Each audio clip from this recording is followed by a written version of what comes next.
Hello, I'm Ruth Turk and welcome for Thought for the Day for Friday the 3rd of September. The focus of today is on Mark 9 verses 14 to 29 and I'm reading from the NIV version of the Bible. It's where Jesus heals a boy possessed by an impure spirit. This happens immediately following the Transfiguration. So Jesus has been away with Peter, James and John, and they're just returning to the other disciples. When they came to the other disciples, they saw a large crowd around them and the teachers of the law arguing with them. As soon as all the people saw Jesus, they were overwhelmed with wonder and ran to greet him. "What are you arguing with them about?" he asked. A man in the crowd answered, "Teacher, I brought you my son, who is possessed by a spirit that has robbed him of speech. Whenever it seizes him, it throws him to the ground. He foams at the mouth, gnashes his teeth, and becomes rigid. I asked your disciples to drive out the spirit, but they could not." "You unbelieving generation," Jesus replied. "How long shall I stay with you? How long shall I put up with you? Bring the boy to me." So they brought him. When the spirit saw Jesus, it immediately threw the boy into convulsions. He fell to the ground and rolled around, foaming at the mouth. Jesus asked the boy's father, "How long has he been like this?" "From childhood," he answered. "It has often thrown him into fire or water to kill him. But if you can do anything, please take pity on us and help us."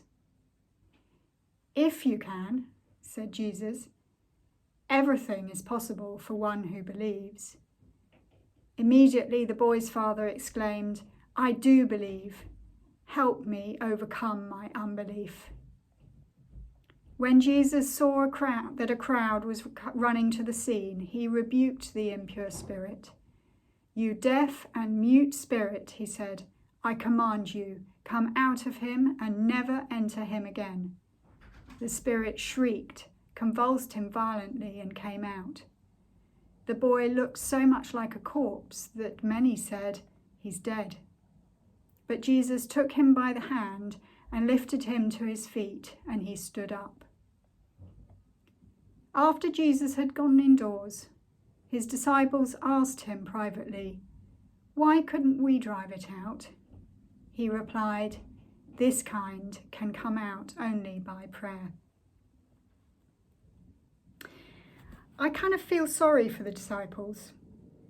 Without the presence of Jesus, it can't have been easy, A, to not have been able to drive out the spirit and heal the boy, and B, to have the attention of teachers of the law who would have been so much more learned than them, arguing with them, and with a big crowd watching on, hoping for some action. Jesus asks, "What are you arguing with them about?" It's not clear who he's asking, actually, his disciples or the teachers of the law. But the person who answers is the father of the boy, describing years of suffering of the boy not being able to speak, being thrown into fits on regular occasions, and often being put in danger. Jesus actually shows some exasperation here. Initially, I thought it was directed at the disciples, but he uses the words unbelieving generation, implying people wider than his close circle. Indeed, when the poor father says, "If you can do anything, take pity and help," Jesus picks up on the "if you can" and declares everything is possible for one who believes. Wow, what a challenge to us in this generation of believers. I love the father's humble reply. "I do believe, but help me overcome my unbelief." I often talk to God about my doubts, my unbelief, but more in a sense of saying sorry for them. I love that this is more proactive, asking God to help us work through our doubts, our unbeliefs. Jesus then heals the boy, but the story doesn't finish here.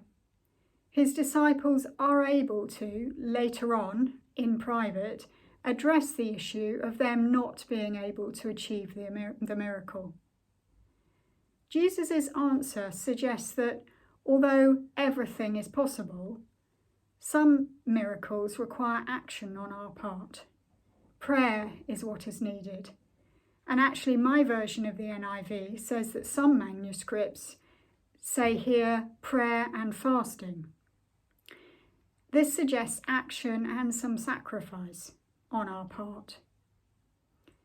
But I think it's because the action and the sacrifice leads to greater relationship with and sense of God that allows God to work through us.